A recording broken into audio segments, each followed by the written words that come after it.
Hello friends, स्वागत है आप लोगों का मेरे YouTube चैनल में। आइए जानते हैं बैतरणी नदी की रहस्यमयी यात्रा के बारे में।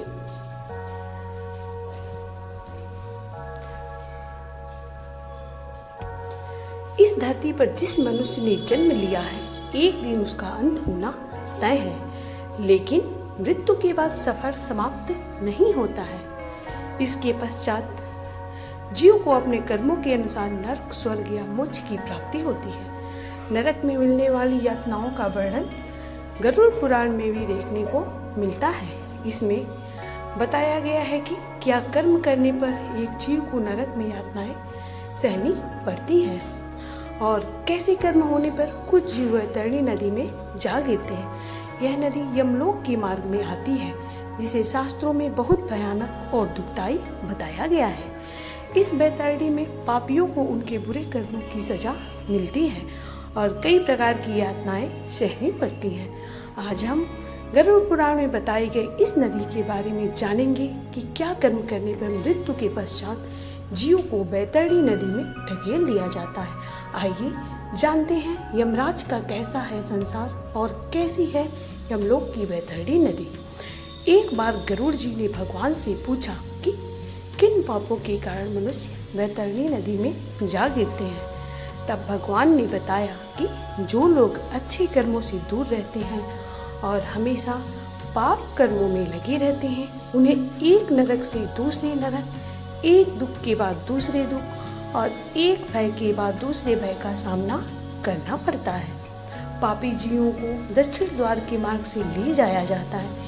इसी मार्ग के बीच बैतरणी नदी पड़ती है, जहाँ पापी जीव जाते हैं। जो मनुष्य धरती पर ब्राह्मणों की जान लेते हैं, मदिरा का सेवन करते हैं, बालकों की जान लेते हैं, गोवध करने वाले, स्त्री की जान लेने वाले, गर्भपात करने वाले, गुरु का धन लेने वाले और ब्राह्मण का धन लेने वाले बैतरणी नदी में गिर जाते हैं।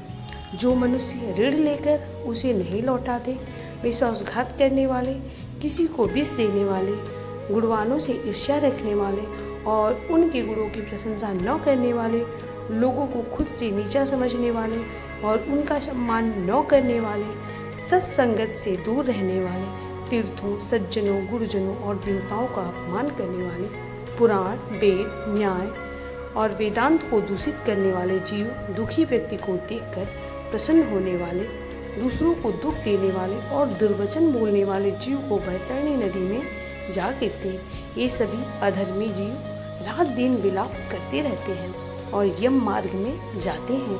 वहाँ इन जीवों को यमदूतों की मार झेलनी पड़ती है। इसके बाद यमदूत पीटते हुए जीवों को बैतरणी नदी की ओर गिरा देते हैं। माता पिता, गुरु और पूज्य जनों का अपमान करने वाले, वचन देकर ब्राह्मण को यथार्थ रूप में दान न देने वाले, दूसरों को दान करने से रोकने वाले, कथा को भंग करने वाले, अपने स्वार्थ के लिए पशुओं को नुकसान पहुंचाने वाले, मांस भोजी, शास्त्रों को न मानने वाले, स्त्री का अपहरण करने वाले और कन्या के साथ कामाचार की इच्छा रखने वाले जीव बैतरणी नदी में गिरते हैं।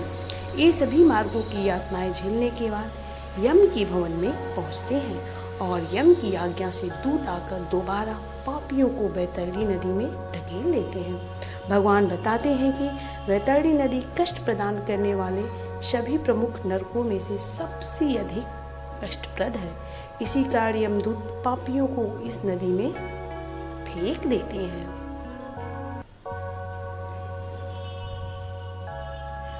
धार्मिक ग्रंथों और गरुड़ पुराण के अनुसार धर्मी लोगों को बैतरणी नदी का जल अमृत के समान दिखाई पड़ता है और वहीं पापियों को इस नदी में रक्त भरा हुआ नजर आता है। माना जाता है कि बैतरणी नदी 100 योजन में फैली हुई है और इसमें गिद्ध व मछलियाँ भारी संख्या में मौजूद रहती हैं। इस नदी का जल खौलता हुआ होता है। इसमें गंदगी, दुर्गंध, मांस व कई प्रकार के जीव जंतु रहते हैं। जो पापी बैतरणी में गिरते हैं वो भयंकर जीव जंतुओं और उबलते हुए जल में पीड़ित होकर विलाप करते रहते हैं। इस नदी को पार करना पापियों के लिए बहुत अधिक कठिन होता है। पुराणों में इस यातना से बचने के लिए कुछ उपाय भी बताए गए हैं। पुराणों के अनुसार अगर मृत्यु के समय जीव ने गाय दान की हो तो उसे वैतरणी नदी पार कराई जा सकती है। कहा गया है कि इस नदी के तट पर पहुंचने पर एक गाय आती है जो पूछती है कि तुम्हारा पुण्य कुछ हो तो बताओ।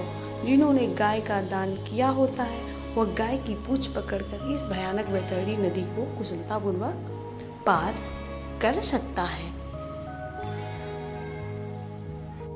तो ये थी यमलोक की वैतरणी नदी की रहस्यमयी कथा।